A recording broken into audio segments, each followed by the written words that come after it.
Hello friends, मैं ऋतुजा मुस्के। आज के सेशन में हम लोग देखने वाले हैं latching and unlatching context.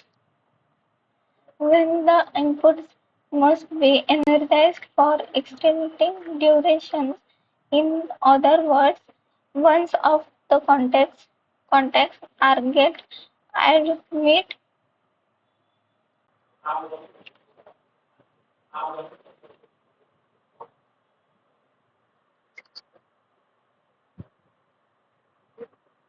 be energized and output latch, industrials will set output to high utility is latching। मतलब क्या है लैचिंग और अनलैचिंग। अनलैचिंग में क्या करते हैं, मेरा मस्तिष्क इंडस्ट्रियल्स में बहुत हाई लेवल के आउटपुट है, तो वो कैसे ऑपरेट करते हैं, तो उसे लैच करते हैं। वहां से मैं बैठे बैठे ओपन कर सकती हूँ।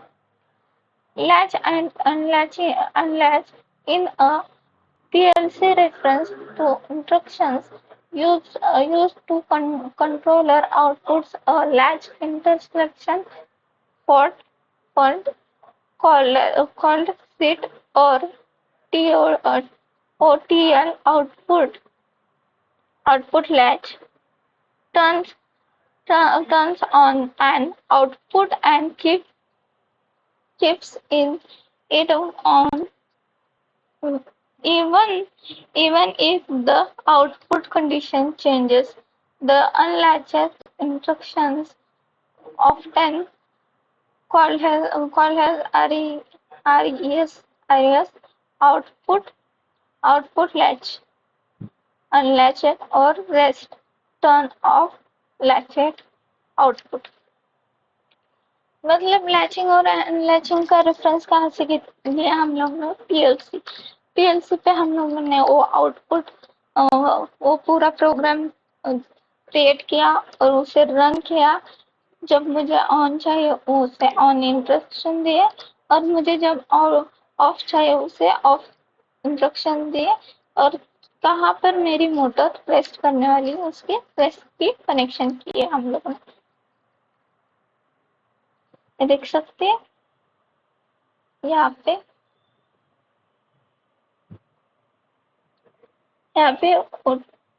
OTL आउटपुट लैच, यहाँ से लैचिंग की है, यहाँ से अनलैच किया है, यहाँ से इनपुट और आउटपुट। अभी देख सकते हैं यहाँ पे मोटर पे अनलैचिंग हो गई। Interlocking context in the PLC programming to control the process when creation conditions cover speed, temperature excluding it is limiting limit flow flow below requirement or any permanent excluded bond it is space operating limits।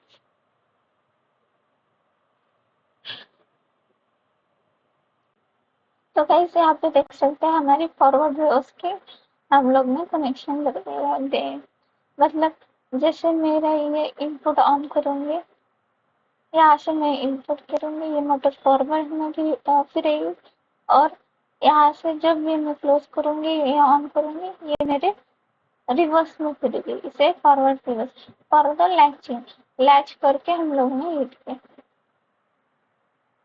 तो देख सकते हैं M2 latch किया है और M1 के साथ forward में, और M1 किया है और लैच किया है और M2 की। मतलब जब मेरी ये मोटर ऑन होगी तब ये मेरे मोटर ऑफ रहेगी M2, और जब मेरी मोटर M1 ऑफ रहेगी उसके बाद मेरी मोटर ऑन होगी, मोटर 2 ऑन होगी। इसे लैचिंग कहते हैं। Types of interlocking, mechanical interlocking, electrical interlocking. तो मेरी मैकेनिकल इंटरलॉकिंग क्या है? तो it is to ensure that the signal can be taken off only after the point is correctly set, we can arrange the interlocking between the signal lever and point lever to be such that the signal lever can be reduced only after the point lever is in the correct position.